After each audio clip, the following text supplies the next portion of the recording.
Bonjour à tous et bienvenue, nous sommes le lundi 5 février, il est maintenant 14h30, c'est l'heure de Bonjour CFD Crypto-Monnaie.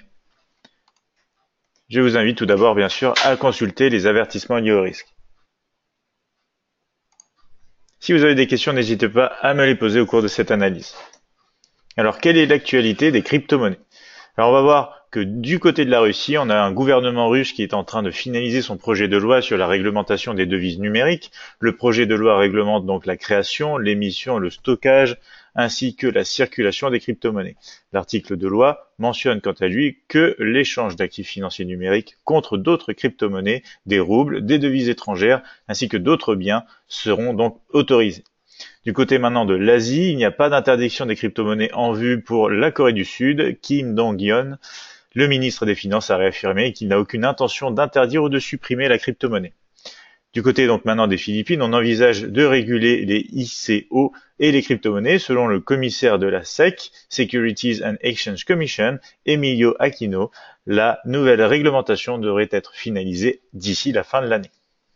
Donc on passe maintenant à la plateforme de cloud mining NiceHash qui avait été donc hackée pour un montant de 63 millions de dollars en Bitcoin suite à une brèche de sécurité.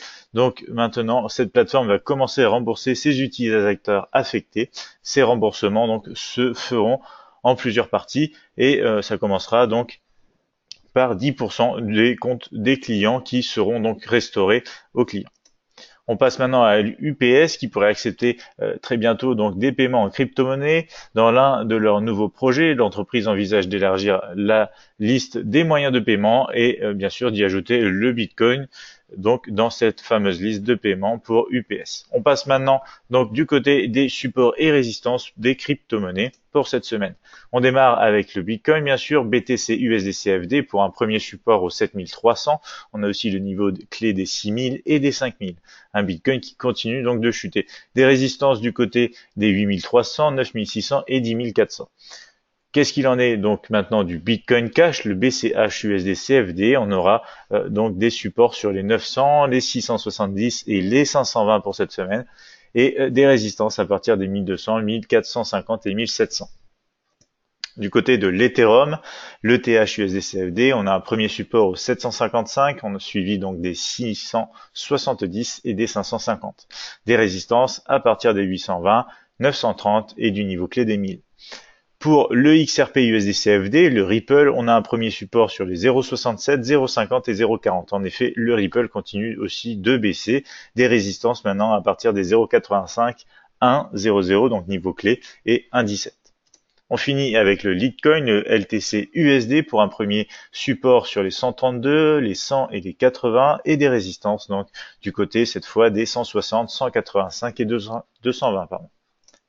On va maintenant passer au graphique crypto-monnaie MT5. Donc on se retrouve sur la plateforme de trading Admiral Markets MetaTrader 5. On a bien sûr ici le mini terminal qui nous aide donc à évaluer le contexte du marché. On démarre sur un graphique journalier du BTC USD, graphique ici donc en tendance baissière, momentum négatif et force positive. Vous voyez les moyennes mobiles ici exponentielles 20 et 50 sont donc à la baisse. On a cassé ici cette ligne de tendance haussière qui avait contenu quelques fois ici pour plusieurs retests la progression de la crypto-monnaie à la hausse. On l'a maintenant cassé depuis plusieurs séances, comme vous le voyez ici. On est en négociation sur les derniers points bas. Donc on va maintenant passer sur un graphique H4 et on retrouve déjà donc des zones de structure. Vous retrouvez donc la première résistance avec les 8300 et le premier support des 7300. Nous nous dirigeons à l'heure actuelle sur les 7300. Nous avons cassé ici donc le niveau des derniers points bas sur les 7730 environ. Donc nous sommes à la baisse à l'heure actuelle sur le Bitcoin, une baisse donc qui est confirmée avec donc la passation des 8300 qui est quand même un niveau important et justement très récemment ici avec aussi la cassure des derniers points bas. Si on passe encore donc sur un graphique plus petit, on retrouve ici une cassure notamment des derniers points bas sur ce graphique horaire qui est aussi en tendance baissière, momentum négatif et force positive. On est à l'approche, comme je vous le disais, donc des 7300. Et en cas de cassure donc de ces 7300. Prochain niveau de support à tester, ce sera ici le niveau clé des 6000. On pourrait très bien donc retourner sur ce niveau clé des 6000. Si jamais on rebondit donc de manière positive sur les 7300, possible zone de range jusqu'à la résistance. Il faudrait repasser au-dessus de cette résistance pour voir un nouveau mouvement aussi sur les 9600, mais c'est pas le cas pour l'instant. Vous voyez bien que tout indique tout simplement la poursuite de la baisse sur cette crypto-monnaie, le Bitcoin. On passe maintenant sur le Bitcoin Cash, BCH USD-CFD. Vous voyez ici une large zone donc de range. On a réintégré cette zone sur laquelle au début on avait rebondi. Ça jouait alors ici le rôle de support. Ici on a réintégré la zone. Ça a joué ici après donc résistance pour un rebond négatif ici à la baisse, direction de la partie basse de cette zone de range supposée. Ici on est en graphique journalier baissier, momentum négatif et force positive. On va passer donc en graphique H4, on retrouve des zones de structure. Vous voyez ici donc la dernière résistance la plus proche est notamment sur les 1200. On se dirige pour l'instant sur la partie basse donc du range supposé, direction la borne basse, à savoir donc le niveau clé des 900. Si jamais on casse cette zone importante de support, puisque c'est la partie basse de cette zone de range, on pourrait se joindre donc à des négociations plus bas, direction les 670-520 qui représenteraient quand même une zone de support intéressante. Mais c'est quand même quelque chose d'intéressant ici à observer. On va voir ce qui se passe sur les 900. On a eu un premier rejet assez violent, vous voyez ici avec cette mèche en H4 à l'approche des 900. On va voir si on va former un double bas sur ce niveau clé ou si au contraire on va continuer la baisse direction bien sûr les 670 et 520 comme je vous le disais. Graphique ici horaire, on retrouve bien sûr une tendance aussi baissière, momentum négatif et force positive. Tout indique donc une poursuite de la baisse ici avec une cassure des derniers points bas. Si on le met aussi sur le graphique H4, vous voyez qu'on a aussi cassé les derniers points bas. Donc poursuite de la baisse ici encore sur le Bitcoin Cash, soyez vigilants au niveau clé des 900.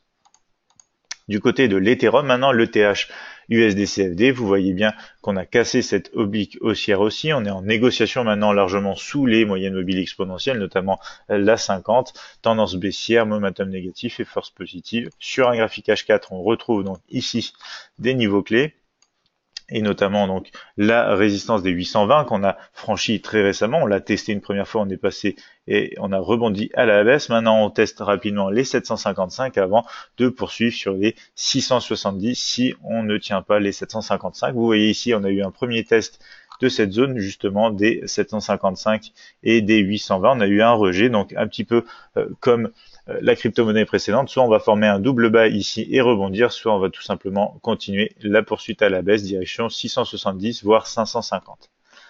Donc ici, on a des négociations en train de tenter de casser les derniers points bas, de clôturer en dessous des derniers points bas. On a déjà réalisé un point bas plus bas que le point bas précédent, donc c'est déjà un signe d'une poursuite potentielle à la baisse bien évidemment. On va voir ce qui se passe en graphique horaire. Ici, on est en test donc des 755. On a cassé les derniers points bas. Les moyennes mobiles sont bien sûr à la baisse comme la tendance. Le momentum est négatif aussi. La force est positive. Donc sous ce niveau, donc tout simplement des 755, une poursuite semble évidente direction les 670 avant de rejoindre potentiellement ici plus bas les 550. Donc quand même des billets baissiers sur ces trois premières crypto-monnaies à l'heure actuelle. On passe ensuite au Ripple, le XRP USD CFD, tendance baissière, momentum à la baisse et force positive. Les moyennes mobiles viennent de se retourner. On est sous la partie inférieure du range entre les derniers points hauts et les derniers points bas, comme vous le voyez. On a même rebondi sur cette partie médiane. On va retrouver des zones de structure en H4. Et on a ici notamment la cassure des derniers points bas, encore une fois, une indication d'une poursuite à la baisse, décidément sur les crypto-monnaies. En ce moment, on est vraiment en baisse. On va voir que le niveau de résistance des 0,85 correspond à la partie médiane des derniers points hauts et bas ici. Donc si on casse ce niveau, on potentielle zone de range avant de retrouver quelque chose d'intéressant au niveau au-dessus du niveau clé et psychologique des 1,00 bien sûr. Mais pour l'instant, tout indique une poursuite sur les 0,67 et ensuite notamment donc cette zone tout simplement de support compris entre les 0,50 et les 0,40. Donc ici, même si on passe en graphique horaire, on voit bien qu'on a aussi des signes de poursuite, cassure des derniers points bas. On a des moyennes mobiles ici qui pourraient jouer un rôle dynamique donc de résistance et nous aider à nous diriger vers les 0,67 au cours des prochaines heures et séances. On finit avec le LTC USD, le Litecoin CFD, pardon, où on retrouve, comme on a eu l'occasion ce matin d'en parler dans Bonjour CAC 40 et DAX 30, une série donc de mouvements baissiers ici, avec une première ligne de tendance haussière cassée, une deuxième cassée aussi, toujours contenue par cette large ligne de tendance baissière. Ici, tendance à la baisse, bien sûr, momentum négatif et force positive. On est en train de tester donc cette zone potentielle de range, mais on l'a déjà cassé, on est plutôt en train de tester cette zone à la baisse comme une zone plutôt de résistance. On va voir ça notamment donc en graphique inférieur, avec notamment du H4 en tendance à la baisse. Ici, on retrouve donc une nouvelle ligne de tendance plus petite, mais qui s'est quand même formée. On a une cassure à l'heure actuelle même donc de cette ligne de tendance haussière ici, oblique dessinée en vert. On a notamment potentiellement une clôture bientôt qui pourrait se faire sous les derniers points bas, hein. On n'a pas encore réussi à passer en dessous ici des niveaux clés qu'on va retrouver sur notre graphique horaire. Vous voyez, pour l'instant, on s'est arrêté exactement sur les 132, qui est un niveau de support intéressant, qui pourrait donc contenir à court terme ici le prix. Mais si jamais on passe donc vraiment sous ce niveau, on pourrait se diriger sur le niveau clé des 100 avant de retrouver une zone intéressante des 80-65. Donc poursuite à la baisse attendue, étant donné le mouvement de fond et bien sûr les différentes séquences et étapes à la baisse qu'on a pu localiser ici sur du graphique H4 et enfin sur du graphique horaire. Seule raison de viser la hausse uniquement au-dessus des 160 pour l'instant sur le Litecoin, le LTC USD pour cette semaine. Donc n'hésitez pas si vous avez des questions. Pour tous ceux, bien sûr, qui ne sont pas abonnés à notre chaîne YouTube, je vous invite à le faire. Vous retrouverez des tutoriels et des vidéos donc de stratégie Forex gratuites sur notre chaîne YouTube, bien sûr, et plus d'informations sur notre site admiralmarkets.fr. Donc, je vois qu'on n'a pas de questions dans le chat, donc on va s'arrêter là pour cette analyse donc hebdomadaire des crypto-monnaies. Et nous allons nous retrouver pour une prochaine analyse des crypto-monnaies CFD lundi prochain. D'ici là, on peut se retrouver tous les matins à 8h30 pour les épisodes de Bonjour CAC 40 et DAX 30 dans lesquels nous parlons de la crypto-monnaie du jour qui nous semble donc la plus intéressante à étudier et analyser pour la journée. Je vous retrouve donc à demain 8h30. Passez tous une bonne fin de journée et une bonne séance de trading.